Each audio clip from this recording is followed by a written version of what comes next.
اعوذ باللہ من الشیطان الرجیم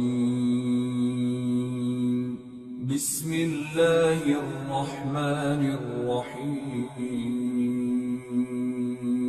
سورۃ التوبہ آیت نمبر 49. وَمِنْهُمْ مَنْ يَقُولُ ائْذَنْ لِي وَلَا تَفْتِنِّي أَلَا فِي الْفِتْنَةِ سَقَطُوا وَإِنَّ جَهَنَّمَ لَمُحِيطَةٌ بِالْكَافِرِينَ. ترجمہ: اور انہی میں وہ صاحب بھی ہیں جو کہتے ہیں کہ مجھے اجازت دے دیجئے اور مجھے فتنے میں نہ ڈالیے. ارے فتنے ہی میں تو یہ خود پڑے ہوئے ہیں، اور یقین رکھو کہ جہنم سارے کافروں کو گھیرے میں لینے والی ہے. تفسیر: حضرت عبداللہ بن عباس سے روایت ہے کہ منافقین میں ایک شخص جد بن قیس تھا. جب حضرت صلی اللہ علیہ وآلہ وسلم نے اس کو غزوہ تبوک میں پیش ہونے کی دعوت دی تو اس نے کہا، یا رسول اللہ، میں بڑا زن پرست آدمی ہوں. جب روم کی خوبصورت عورتوں کو دیکھوں گا تو مجھ سے صبر نہیں ہو سکے گا اور میں فتنے میں مبتلا ہو جاؤں گا، لہٰذا مجھے اجازت دے دیجئے کہ میں اس جنگ میں شریک نہ ہوں، اور اس طرح مجھے فتنے میں مبتلا ہونے سے بچا لیجئے. اس آیت میں اس کی طرف اشارہ ہے. آیت نمبر 50. إن تصبك حسنة تسؤهم وإن تصبك مصيبة يقولوا قد أخذنا أمرنا من قبل ويتولوا وهم فرحون. ترجمہ: اگر تمہیں کوئی بھلائی مل جائے تو انہیں دکھ ہوتا ہے، اور اگر تم پر کوئی مصیبت آ پڑے تو کہتے ہیں کہ ہم نے تو پہلے ہی اپنا بچاؤ کر لیا تھا، اور یہ کہہ کر بڑے خوش واپس چلے جاتے ہیں. تفسیر: ان تصب کا حسنۃ تسوء. اے نبی، اگر آپ کو کوئی اچھی بات پہنچتی ہے، کوئی فتح ہوتی ہے، کوئی خیر آتا ہے، کوئی اچھی خبر آتی ہے، تسوء انہیں بری لگتی ہے. وَإِن تصب کا مصیبت، اگر کوئی تکلیف آ جاتی ہے، ناگوار پوزیشن، صورتحال، یقولوا قد اخذنا امرنا من قبل، تو کہتے ہیں جی ہم نے تو اپنا معاملہ پہلے ہی درست کر لیا تھا، ہم کوئی بے وقوف تھوڑا ہی ہے. ان لوگوں کی طریقے سے جو ہے اتنے جو ہے ہم رسک نہیں لیتے، ہم نے پہلے ہی سے اپنی حفاظت کا بندوبست کر لیا تھا. تولوا وهم فرحون، اور وہ پیٹ پھیرتے ہیں اور بڑے شاداں و فرحاں ہوتے ہیں کہ مسلمانوں پر مصیبت آ گئی اور ہم بچ گئے. آیت نمبر 51. قل لن يصيبنا إلا ما كتب الله لنا هو مولانا وعلى الله فليتوكل المؤمنون. ترجمہ: کہہ دو کہ اللہ نے ہمارے مقدر میں جو تکلیف لکھ دی ہے، ہمیں اس کے سوا کوئی اور تکلیف ہرگز نہیں پہنچ سکتی.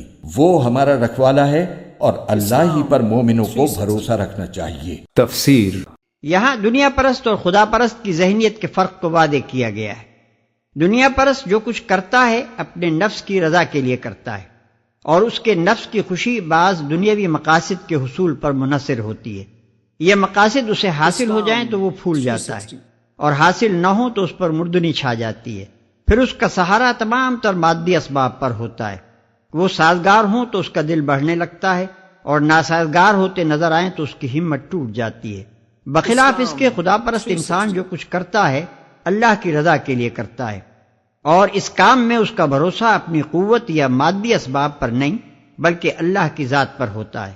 راہ حق میں کام کرتے ہوئے اس پر مصائب نازل ہوں یا کامرانیوں کی بارش ہو، دونوں صورتوں میں وہ یہی سمجھتا ہے کہ جو کچھ اللہ کی مرضی ہے وہ پوری ہو رہی ہے. مصائب اس کا دل نہیں توڑ سکتے، اور کامیابیاں اس کو اطراحٹ میں مبتلا نہیں کر سکتی، کیونکہ اول تو دونوں کو وہ اپنے حق میں خدا کی طرف سے سمجھتا ہے، اور اسے ہر حال میں یہ فکر ہوتی ہے کہ خدا کی ڈالی ہوئی اس آزمائش سے بخیریت گزر جائے. دوسرے اس کے پیش نظر دنیاوی مقاصد نہیں ہوتے کہ ان کے لحاظ سے وہ اپنی کامیابی یا ناکامی کا اندازہ کرے. اس کے سامنے تو رضا الہی کا مقصد وحید ہوتا ہے، اور اس مقصد سے اس کے قریب یا دور ہونے کا پیمانہ کسی دنیاوی کامیابی کا حصول یا عدم حصول نہیں ہے، بلکہ صرف یہ امر ہے کہ راہ خدا میں جان و مال کی بازی لگانے کا جو فرض اس پر عائد ہوتا تھا اسے اس نے کہاں تک انجام دیا.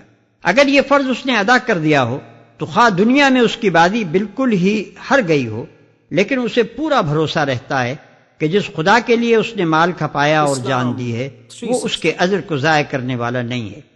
پھر دنیاوی اسباب سے وہ آس ہی نہیں لگاتا کہ ان کی سازگاری یا ناسازگاری اس کو خوش یا رنجیدہ کرے.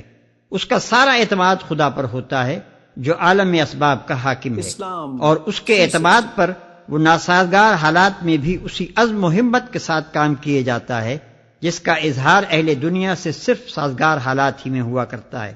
بس اللہ تعالیٰ فرماتا ہے کہ ان دنیا پرست منافقین سے کہہ دو کہ ہمارا معاملہ تمہارے معاملے سے بنیادی طور پر مختلف ہے، تمہاری خوشی و رنج کے قوانین کچھ اور ہیں اور ہمارے کچھ اور، تم اطمینان اور بے اطمینانی کسی اور ماخذ سے لیتے ہو اور ہم کسی اور ماخذ سے۔